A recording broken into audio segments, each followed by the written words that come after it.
Welcome to the Tragedy Academy, where you are the teacher and we are the students.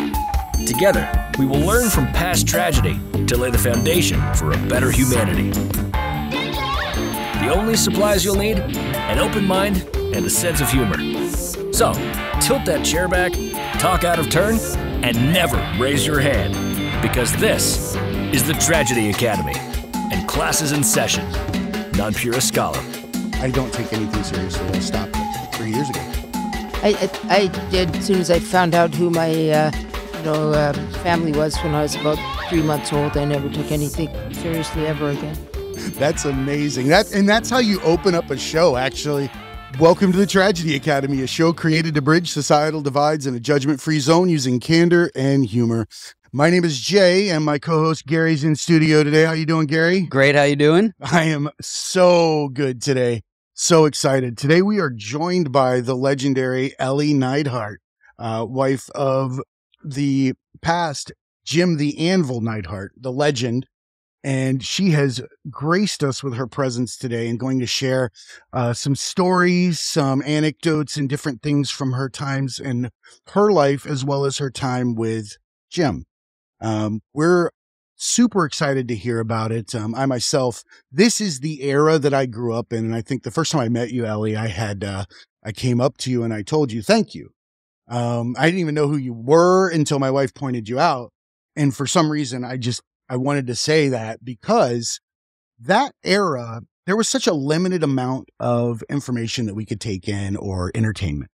And that little bit that we received was from your husband. You know, every week it gave us an escape, and it was the coolest escape ever. And I still on the show want to thank you because I realize that's a lot of sacrifice to have somebody in the entertainment industry like that gone so long every year.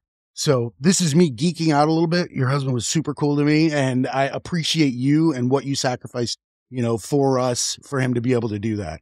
Oh, well, thanks very much for the kind words towards him. He was one of a kind. And as far as the wrestling world goes, he fit the mold perfectly. He was basically the same person inside the wrestling ring and at home. That's how he was, Jim the Anvil was the anvil at home. And yes, he was. Really? Because that's actually one of the questions I had, that he was the anvil to all of us. When we watched him, there's a certain amount of persona that we assume is in that role. But from what you're telling me, he lived it. Oh, he was one of a kind. They said in Cool Hand Luke, George Kennedy actually said it, he was an original. The first time I ever met him was with my dad. He called my dad. He wanted to get into wrestling. Somebody in California told him about my dad, and he called my dad on the phone. He wanted to learn how to do amateur wrestling, and someone told him, a guy named Malin Wiltz, who had a bodybuilding gym in California, told him that he had $1 million body in the wrestling business. And so he ended up calling my dad and asking my dad if my dad would be interested in training him and how much money he'd need to get up here. So he sent my dad his resume, and it was a fairly, major, he had, stuff about his football career in high school and stuff. And a lot of times wrestlers in the day would send up these really major things looking like they had all this to offer. And then you'd see them, and instead of being 6'1", they were actually only like 5'7" and never played ball or did anything in there. For those of you in podcast land, Gary just raised his hand with the 5'1" piece. So my mother wasn't expecting Jim to be anything from the little resume that he sent up in the mail to my dad. My mom was kind of rolling her eyes like, oh, we're going to get another one of these guys that, are going to have to, kind of say sorry, but you're not. But anyway, long story short, Jim was much more than anything my dad could have ever imagined. And so my dad took him into the basement, and when he finally got him up to Calgary on $50, my dad told him to bring up $50. He came up on a Greyhound bus with $50 to his name, and he, I think, was just smitten with my dad as my dad was with him, because they were both unbelievable athletes. And my dad had been amateur champion of Canada at one time, and so. Well, for those of you who don't know, I mean, you come from a legendary family. Your brother is Bret Hart, your father's Stu Hart. That's the Calgary Stampede. This is where we got all of our wrestling from. They were very iconic. The Stampede Wrestling was like no other wrestling that's ever been. To me, it's the best wrestling that's ever existed. But aside from all that, my dad took Jim into the basement and taught him all kinds of amateur stuff in the dungeon. Yeah. You don't want your father-in-law taking you somewhere called the dungeon. Yeah, I was wondering what the basement in Calgary looked like back in the day. It wasn't like all finished. Dad's house was this old mansion that was like a 22-room old thing that you'd think that there were wolves howling outside the door in the wintertime. It was like kind of like that. And it was absolutely crummy, you know, cats and dogs and people going in and out. And my mother never cleaned in her life. There was spider webs, cobwebs. I love this. Yeah, it was a real haunted house. And I mean, I think it legitimately was haunted. But anyway, so Jim was fascinated by all of it. I think he was not expecting anything that he got. It was very surreal. And after my dad got through with Jim, he brought him upstairs into the kitchen and introduced me. And of course, my dad had always told us the girls never ever watched the wrestling when we were little. It was just strictly for the boys, and I had 8 brothers. So told us never to date wrestlers because they were ne'er-do-wells. You know, they had nefarious intentions, to put it mildly. So anyway, so I was quite rude to Jim when I first met him, not realizing that I was quite curt with him, not overly nice or anything, kind of a bit standoffish, thinking that was the way to be. And of course, Jim was smitten with my dad first, I think. They had a bromance right away, and then he ended up liking me, but he stayed up there because he was really fascinated by my dad. And then, about a year later, things kind of burgeoned with us. We kind of ended up with a relationship. Who pursued who first? Oh, it was definitely him. 100% him. 100% Jim. How did he pursue? Well, the first time that I ever went out on a date with Jim, he wanted to know if I wanted a doobie, and I was like, "What the hell is a doobie?" I had no idea because I'm from, You're from Canada and Calgary, Canada, and he's from L.A. And he was very chilled. He was probably the hippest person I'd ever met in my life, but he was very foreign because he was from California and he was huge. He was about 3'10" at the time and had not an ounce of fat on him. He was this big muscular shot putter who had just placed like 3rd in the world in Russia about 2 years before. He'd been over in he was a legitimately world's class athlete, football, shot putting, track and field. He was like unbelievable. So anyway, this was just kind of overwhelming to me. And so he kind of kept on asking my brother Bruce why I wouldn't go out with him. And I was like, I remember one time he came to the house on a Saturday night. My dad actually gave him the night off so that he could take me out on a date, and taking me to this really fancy restaurant. And I told him that I was busy cleaning the house and that I couldn't, and he said, "You'd rather clean the house and go out for a nice," and I said, "Yes, I would." So that was kind of, so he left me alone for about 4 months. And then finally my brother Bruce said, just really wants to just take you out on a nice date. And, you've got nothing to lose. If worst case scenario is you'll get a free meal out of it. So this is true. Yeah. And finally, when I went out for a real date with him, we ended up watching Lady and the Tramp at a drive-in movie theater. And that was one of the things that we did because I wanted to see that. And he's smooth. That is a smooth choice for a first date. Lady and the Tramp. It's very soft. It's loving, romantic. It's not overbearing. That's a smooth move. And he was really quite sweet. He was never, a pushover. He was actually a very shy guy. But 40 years later, we had 3 kids and, really quite crazy about each other. And it was destiny, He the minute that he called my dad was a part of a destiny that he didn't even know that was, I always feel that was supposed to be that way. Like we would have never met except that it was, out of our control. So I really believe that. I would even say that it sounds like your father's friendship with him was the only gateway that he could have come through to meet you. And the fact that he approved of him ahead of it is probably a great thing. Oh, yeah, getting past 8 brothers and the dad, he's a good guy if they even let him near you. I'm not walking into the Hart household looking for dates. No way. If I go, they have 8 brothers and this is my dad. I'm like, oh, okay, I left something in my car. You're never seeing me again. all of them wrestlers? Yeah, I'm like, they're like, where are you going? The more he saw of it, the more he wanted. It's like he couldn't get enough of our crazy family. And he has one sister who he was close to, Debbie, and that was it. No brothers or anything. And then, he met when he, married me. He, married, 8 brothers plus Davy Boy and Dynamite were very close to him too. So like he just got this, talk about, testosterone filled, like he got it all. So it was, Yeah, that whole entire era and gimmick, and I hate even saying the word gimmick because it's not. It was such a great display of characters and the plot lines and the way that everybody interacted with each other, but there was acrobatic and it seemed like they were constantly putting themselves in so much danger. And that actually leads me to a question, because you're gonna have a different perspective coming from such a huge wrestling family. But when the love of your life is out there putting his, life on the line for entertainment in some situations, was there ever a time where something was brought up that he should do or they might try that you said absolutely not? No, I never knew. Funny thing with the wrestling, I've always protected and defended anything that was, maybe considered, illegitimate or fake. No way.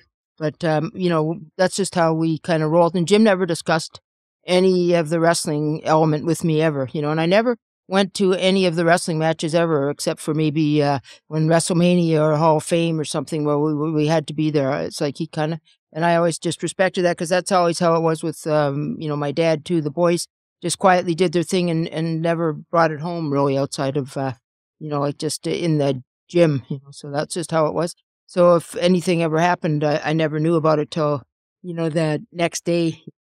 when he told you what he did and then you were mad at what he did because of what he risked, or I never, and it was never a time that I ever was mad about anything that happened to him in the ring, because I just respected that it was that everybody was doing the their best art. they could, and it's very physical, the wrestling, but they would travel on the road together so much that they kind of got to talk about what they would be maybe going to be trying or doing. And so I, just like with a football game or anything and all the passes and things that go on, you just kind of respected that they would just do what they were going to do. And if by any remote chance that somebody ended up with an injury or something, which happens, of course, I would respect that it was, not intentional and just deal with it. I never had any time where I ever had any animosity towards anybody for That's anything good like to that. hear. It gives him a safe environment to work with him without any clouded judgment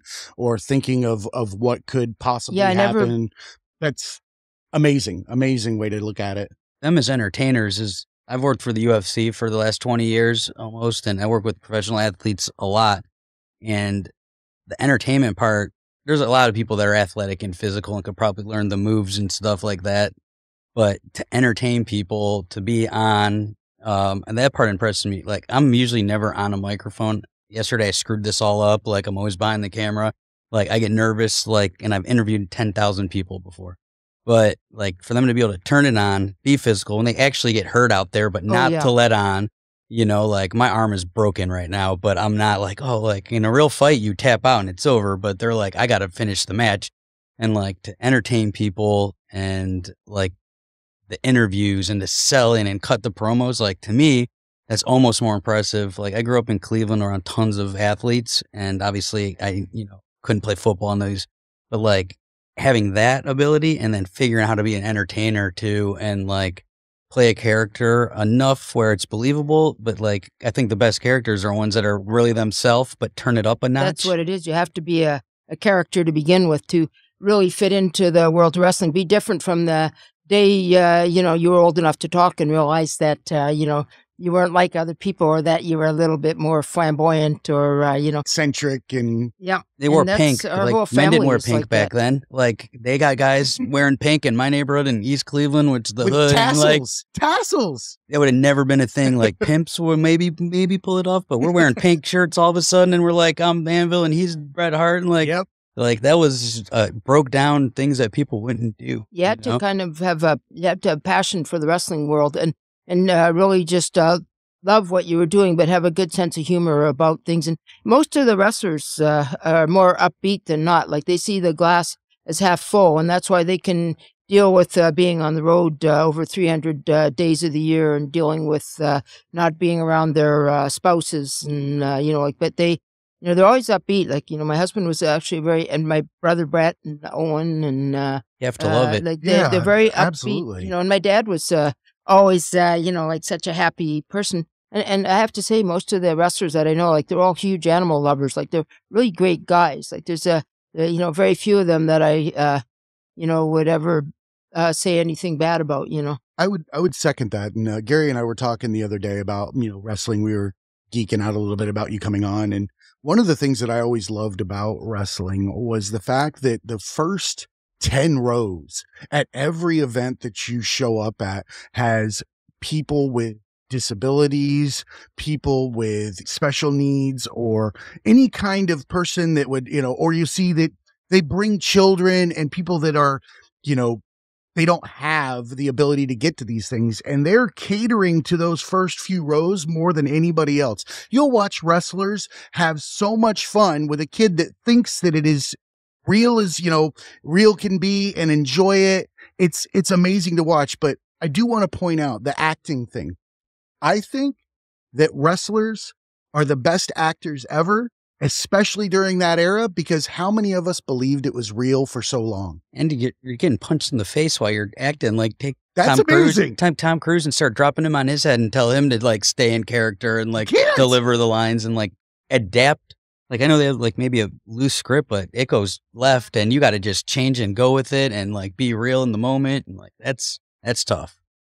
My dad always defended the wrestling so much that when we were little, we never ever had a clue that it was a work. And most of it, it's, I always say that the only ones who know it's real are the wrestlers, because that's really kind of how I look at it. But, I remember when my dad was doing an angle with Archie Goldie, and he was called the Stomper, and they put a cast on his arm. Dr. Speak, actually, my dad's actual legitimate doctor, had the cast on my dad's arm, and then my dad sawed it down the thing so he could take it off and on. But the kids never knew that. And I remember when we were going to school, and they're all asking us how my dad's arm was and stuff, and we were like, it's doing okay. We never knew but we never, kind of ever. To this day, I still kind of defend legitimacy of the wrestling as an actual sport, not just it's entertainment world. And Vince McMahon kind of shifted it into a different dynamic, which is just the way they had to do with dealing with whatever the situations were at the time. But I still don't like to ever, I defend it still. You should, absolutely. Holds in those the are maneuvers athletes. and, like, be able to do all these things properly, the technical abilities of it. They're all pretty good amateur wrestlers. The ones that came from Calgary, like my brothers, were all unbelievable amateur wrestlers.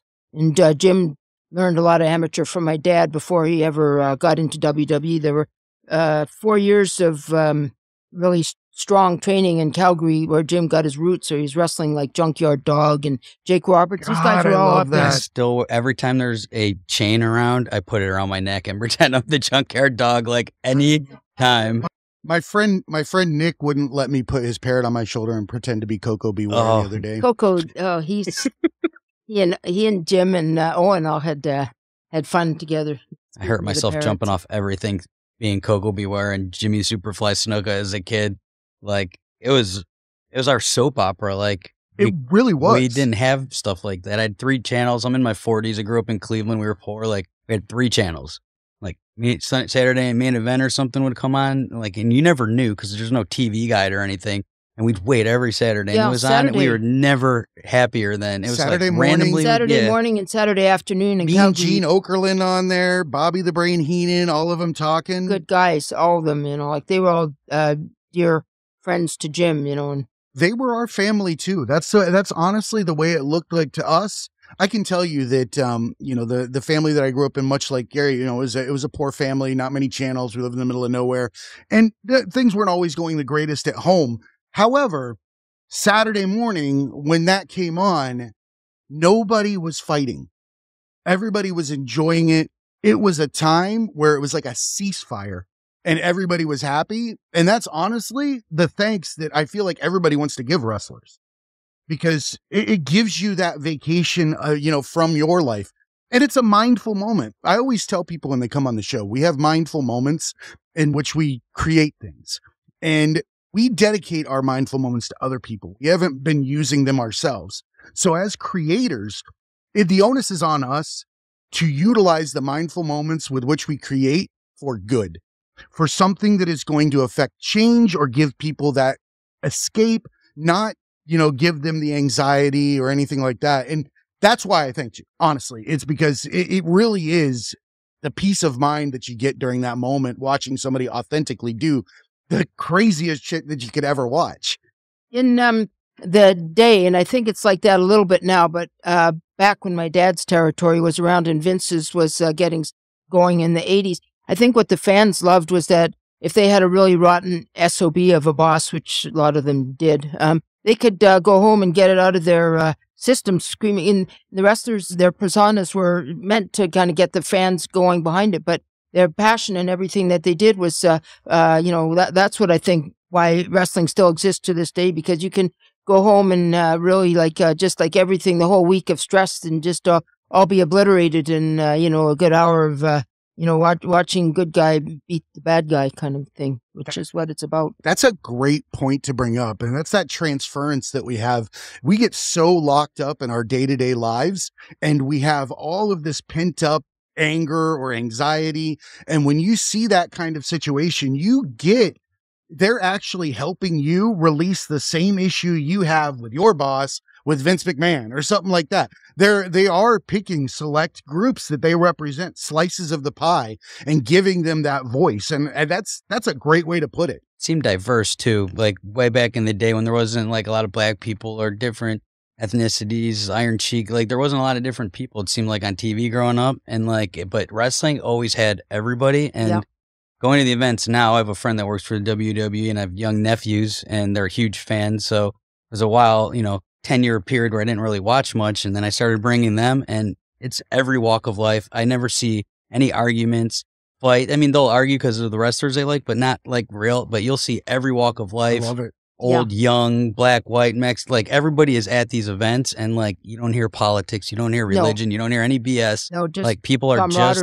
having a good time. Men and women too. That's one of the cool things about that sport is that it really is men and women together in it and competing at such a high level with each other. And I think that's a rare thing in the sports world to see male and female athletes getting the opportunity to perform at such a high level as equals. Yeah, we don't really give them that opportunity. And that's one of the things that's so great about that whole entire industry. Yeah, it's a different world with wrestling than any other, job. And I think it's what you said, diversity and respect for each other. And there's no room for politics there, really, Yeah, unless it's part of the act from back in the 80s, because the Iron Sheik really did. He took a lot of the pent up communist and Middle Eastern rage of America out on him in the middle of that ring every single. I loved him though. I was camel clutching people all the time. My brother was in the camel clutch probably most of his childhood. Iron Sheik was came up to Calgary and wrestled for my dad long before he was in WWE, and he was a great guy. He was one of my husband's best friends. Cosro was his first name, but he was just such a wonderful, and he was a very good amateur athlete. Like he could probably annihilate anybody that ever got too close if they pissed him off, but he probably wouldn't do that. No, I probably still wouldn't. I think he's still around. Guys like that don't have to be mean and tough. And they never, the thing about guys like him and Nikolai and stuff, they were just these big pussycats, When my husband used to wrestle for Bill Watts in, Louisiana, but Nikolai and Barry Darso, and they would always come and knock at the door when Jim was wrestling in Japan, and we were stuck in this little spot, Old Hammond Highway anyway. But Nikolai would end up knocking at the door, and Barry, just to make sure that we were okay. And Jenny they were just babies, my guys. All three of them were like under 3 years old. So it was kind of, but that's just, they were big softies mostly. I could imagine so, because when you're that kind of, loving person for all those people in those front rows, you're the same outside of that too. You can't not be. You don't have to act tough if you are tough. Yeah, this is true. Like you're 300 pounds like a teddy bear. Like could beat anybody up. I'm the 5'5" guy at the bar, like chirping to act tough, not the guy that could actually beat up everyone. No. They were always very kind to kids too. Like that was like they're just the way they were. They were just Always really see gentle that. giants. Yeah, they love children and animals. I'm telling you, they're really gentle giants. People don't understand wrestling or wrestlers. They think that because of the image that they portray, but they're all such softies. That's great to hear. It makes it even better to know that one of those guys are out there 1 minute fighting a turnbuckle and the next minute they're holding, a little itty bitty Pomeranian dog. And, but it always happens that way. And we've been saying a lot of great things about Jim and that career, but I really want to ask, we're in a day and age where there's so many ways to communicate with each other. And we see that you had mentioned 300 days. Or more. Yeah, or more. 300 days or more as a single mother at home, maintaining a love and relationship with a husband that's traveling everywhere is something that we couldn't even fathom today. How did you get through that? Well, today is Mother's Day, so I will have to I know. say, Happy Mother's Day. Thank you. How I got through it, quite honestly, is that I had wonderful kids. My husband was gone all the time, and so it was just me and my kids living by ourselves most of the time. We were not living in Canada. We were on our own.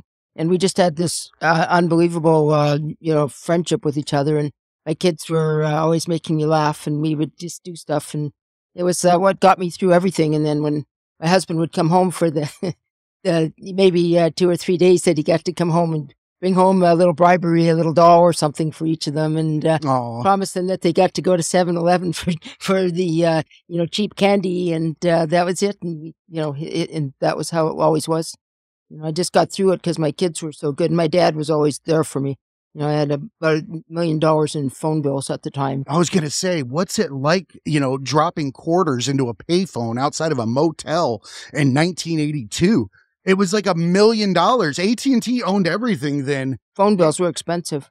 Never think that way. Yeah. I mean, now it's like a cell phone, FaceTime, whatever. Back then it was like half the rent. Yeah. Half the rent for a call over 30 minutes. It was across the country. It would be ridiculous. So, I mean, that's why I ask. I mean, if you could tell people today ways that they could foster that kind of loving relationship with that kind of separation, what would you tell them were some of the ways that they could do that?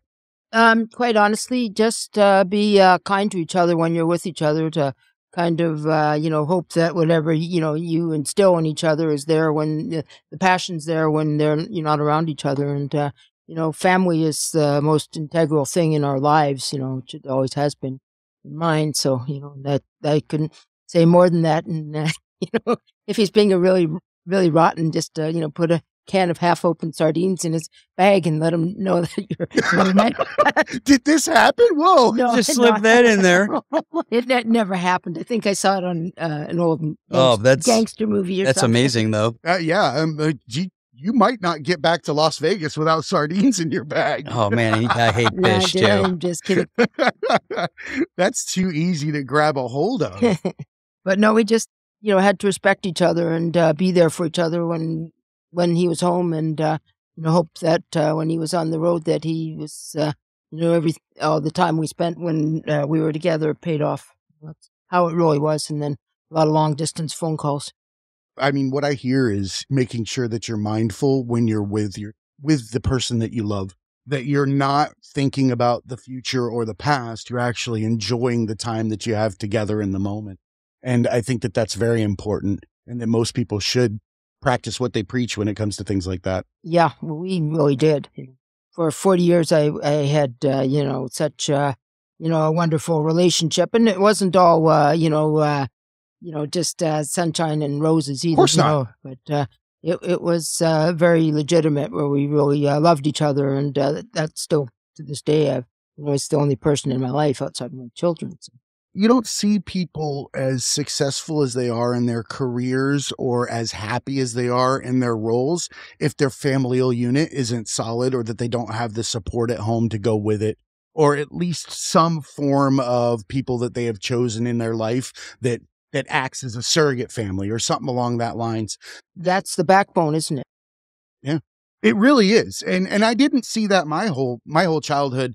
I often looked at everything else going around me instead of what was actually happening in front of me. And the more that I realized that everything else was kind of not in the now, it wasn't here with me in this exact moment. It made me realize that, my family and my friends are the closest thing to me at any given time. And that's really what matters. The rest of it's just BS. Yeah, it's cotton candy, compared to I like that. it just melts in your mouth, but it's not real, But having, like my dad, having 12 kids and then the wrestling business and, taking care of the wrestlers too. And, never ever once let anybody down, and that was a strong skeleton, strong, like he was a tree trunk with all the limbs. But, and that's how I've raised my kids. And, and then my husband, needed that. And then he had all my brothers too. It's like, he just kept on being, like this big unit. And I think that's what helped us get through everything. And to this day, everybody in my family, all my brothers and sisters, we all just, adored Jim, despite things, that sometimes went amiss. He was always just, everybody, had such strong, devotion to each other, You could have fights on the road and stuff. And as soon as you get home, it was like, what are you going to have for Sunday dinner? And that was just the way it was. There was never anybody ever like any animosity or anything. It was really strong. Do you think people were able to get through things more back then? Like relationships are just people bail so quickly now, but Yeah. you said it wasn't all sunshine and roses, but you worked through it. You stayed together. Always. You guys figured it out as a family and as a couple. Yep. Now it seems like it gets a little hard and people just go, they just break up or they do, whatever. And do you think it was harder these days to do that? Or do you think we're just not as good of people? I think it's not that it's harder. I think that people don't maybe want to put the effort in if they're not sure, And in my case, I knew as soon as we were together long enough to really realize that it was like a destiny. Yeah. When we're not authentic in anything that we do, especially love, we can't expect somebody else to love us back if we don't authentically love them. If it's all surface, then how are they going to even reciprocate? They can't. You absolutely cannot. Cats, the other thing I have to say is go out there and get yourself a few cats. That always seems to help too. I'm allergic to cats. I am so glad you brought this up. Okay, so first of all, your cats are adorable. Thank you. But I do have to ask, why do they all look so angry? They all have like that angry face. And I think that Jim had the same look every time he got angry in the ring. When it's like all wrestlers, they look mean, but they're actually super nice. The eyebrows. The eyebrows, yeah. It's like, I love your cats. They're super cute, but they look so angry at life. Yeah, that's good. I love that analogy with him. But yeah, no, we just love animals and stuff. So you bring up animals a lot. So Jim was passionate about animals as well. Oh, he was the biggest animal lover I ever saw, except for maybe my dad and his dad. They were, I remember, so many times that Jim had this absolutely wonderful little dog named Mr. Peabody. He was a cross between a Chihuahua and a pug, and he was quite small. He was like maybe about it's about the size of a cat, 28-inch hide dog, but with a bagel tail and stuff on him. But he was when Jim was with him, it looked like a Dr. Seuss character and the little dog, and Jim would be riding on his bicycle with Peeps on his leash, and that was like they'd ride all around the block and stuff. And Jim always made sure that he was always, pampered. And then at night he would go sleep in the bed and crawl to the bottom of the underneath the cover, stick his head out, and always sleep right next to Jim's feet. And he lived to be 17 years old, Mr. Peabody, and every now and again, you'd hear Jim going, Peabody, like that when Peabody was, kind of exasperating you, making him take him out for an extra. That makes me love him even more, knowing that there's a Mr. Peabody out there running around with Jim the Anvil Neidhart.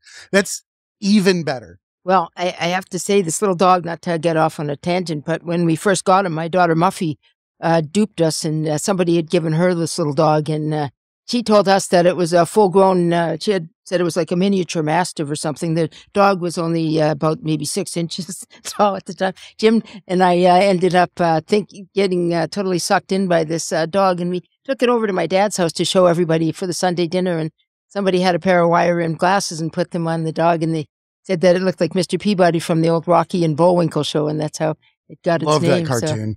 And it wasn't a mastiff. It just got this big and never started. That's super, super cute. No, I've actually convinced a few people that, when you meet that person that pretends like they know everything about dogs and they're going to give you, that advice. And I have a bull mastiff, Riley. Everybody's seen her. She's might be in the studio. I'm not sure.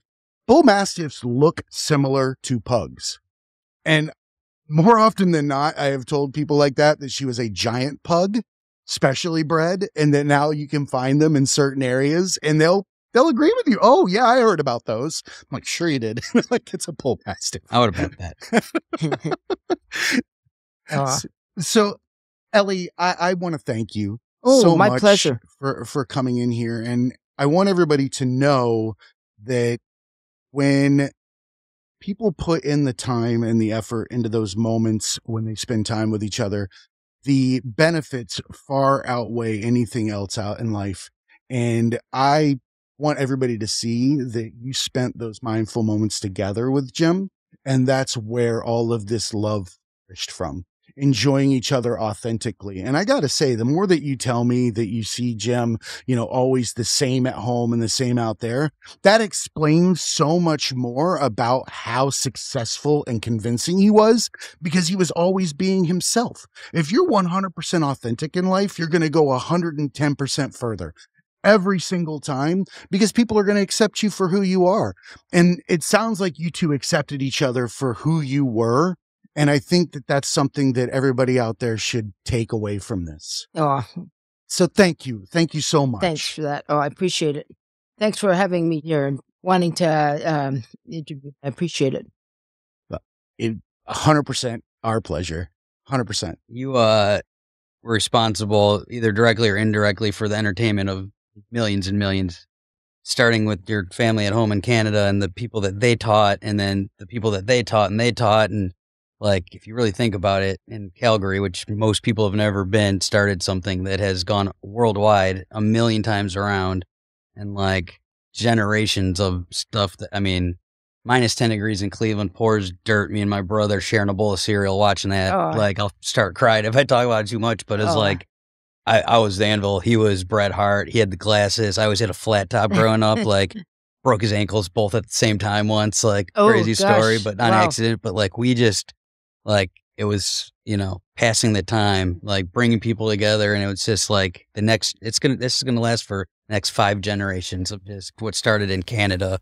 Like, it's kind of nuts to think about. That's so nice to hear. We're, really have such a strong fan base from, from all over Germany and France and Japan and stuff forever since we were little. But, we've always loved to know that the reason that we are who we are and can, live the lifestyle that we live is because of our fans. The fans are everything. We are nothing without the fans. That resonates with them. And I think that we should probably end on that note. We are nothing without the fans. So thank you so much. I genuinely appreciate you being here. Gary, you got anything? I have a million questions, but we maybe should do this again at a different time. We should. I think we should. Jesse, we left you out here. Jesse, you got anything? All right. Remember, everybody. Wonderful meeting you all. You too. Likewise. Be cool and keep learning. Thanks.